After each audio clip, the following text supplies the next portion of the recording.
बागेश्वर धाम की जय, जटाशंकर धाम की। अपुन औरण खां मोरी तरफ से दो ही हाथ जोड़ के राम राम जो। कार्यक्रम में उपस्थित मध्य प्रदेश के गवर्नर श्री मंगूभाई पटेल, मुख्यमंत्री भाई मोहन यादव जी, जगत गुरु पूज्य रामभद्राचार्य जी, बागेश्वर धाम के पीठाधीश्वर श्री धरेंद्र शास्त्री जी, दीदी मां साध्वी ऋतंबरा जी, स्वामी चिदानंद सरस्वती जी, महंत श्री बालक योगेश्वर दास जी, इसी क्षेत्र के सांसद विष्णुदेव शर्मा जी, अन्य महानुभाव और प्यारे भाई और बहनों,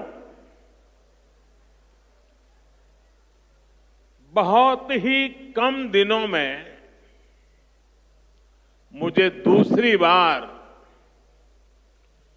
वीरों की इस धरती बुंदेलखंड आने का सौभाग्य मिला है। और इस बार तो बालाजी का बुलावा आया है।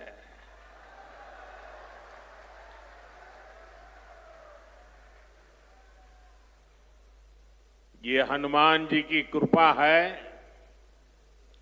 कि आस्था का ये केंद्र अब आरोग्य का केंद्र भी बनने जा रहा है। अभी मैंने यहां Shri Bageshwar Dham medical science and research institute का भूमि पूजन किया है। ये संस्थान 10 एकड़ में बनेगा।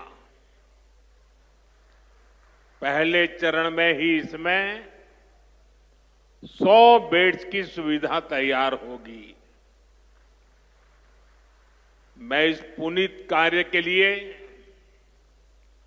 श्री धीरेन्द्र शास्त्री जी का अभिनंदन करता हूं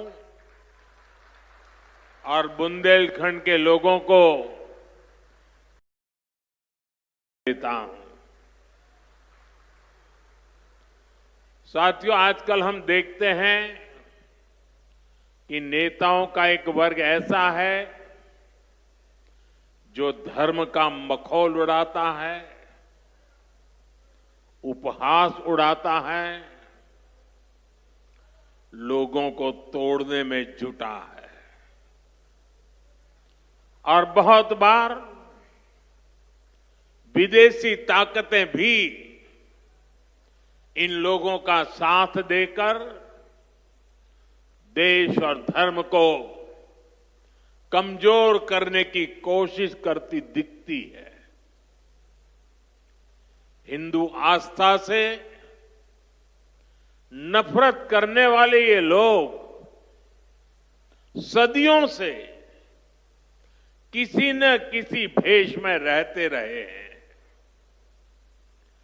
गुलामी की मानसिकता से घिरे हुए लोग हमारे मत, मान्यताओं और मंदिरों पर, हमारे संत, संस्कृति और सिद्धांतों पर हमला करते रहते हैं। ये लोग हमारे पर्व, परंपराओं और प्रथाओं को गाली देते हैं। जो धर्म, जो संस्कृति स्वभाव से ही प्रगतिशील है, उस पर ये कीचड़ उछालने की हिम्मत दिखाते हैं। हमारे समाज को बांटना, उसकी एकता को तोड़ना ही इनका एजेंडा है। इस माहौल में मेरे छोटे भाई धीरेन्द्र शास्त्री जी काफी समय से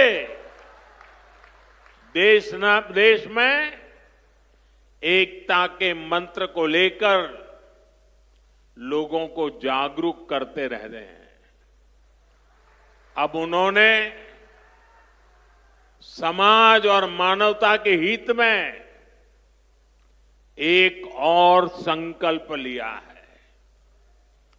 इस कैंसर संस्थान के निर्माण की ठानी है।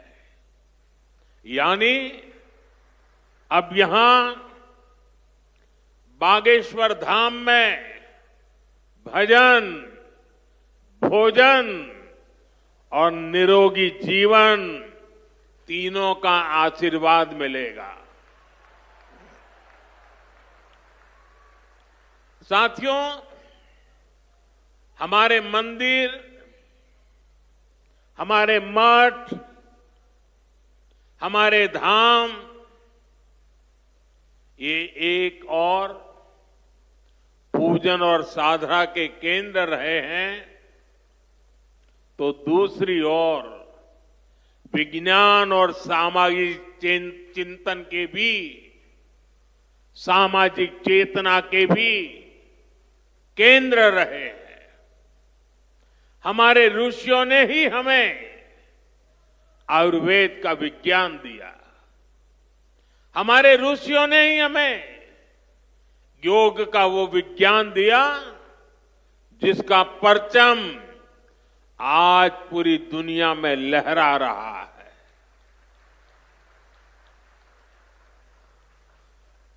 हमारी तो मान्यता ही है,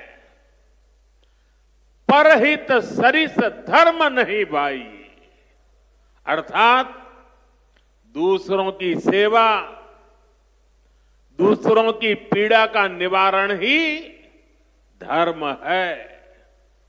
इसलिए नर में नारायण, जीव में शिव, इस भाव से जीव मात्र की सेवा, यही हमारी परंपरा रही है।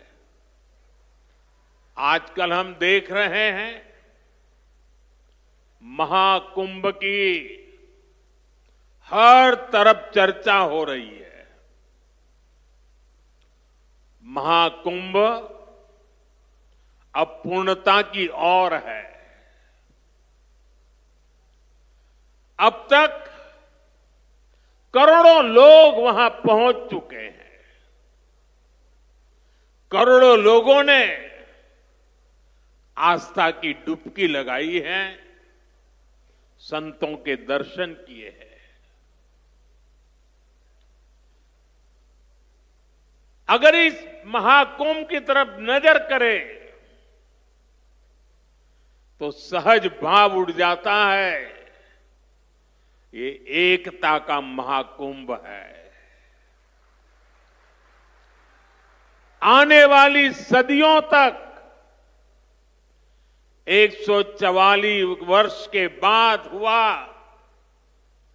ये महाकुंभ एकता के महाकुंभ के रूप से प्रेरणा देता रहेगा और देश की एकता को मजबूती देने का अमृत परोसता रहेगा।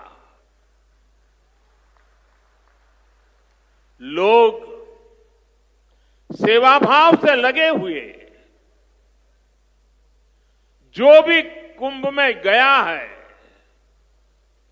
एकता के दर्शन तो किए ही हैं, लेकिन जिन जिन से मेरा मिलना हुआ है, दो बातें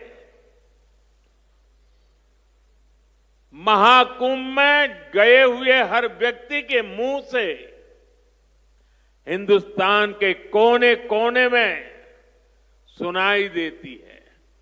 एक, वे जी भर करके स्वच्छता कर्मियों की उनके गुणगान करते हैं।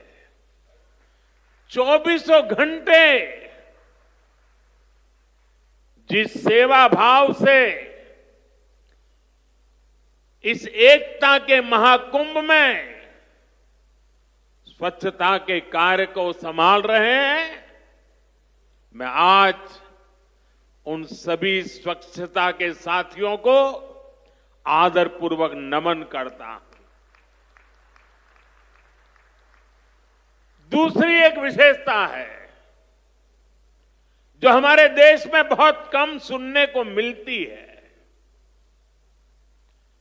और इस बार मैं देख रहा हूं एकता के इस महाकुंभ से आए हुए हर यात्री कह रहा है कि इस बार एकता के महाकुंभ में पुलिस कर्मियों ने जो काम किया है, एक साधक की तरह, एक सेवाव्रती की तरह पूरी नम्रता के साथ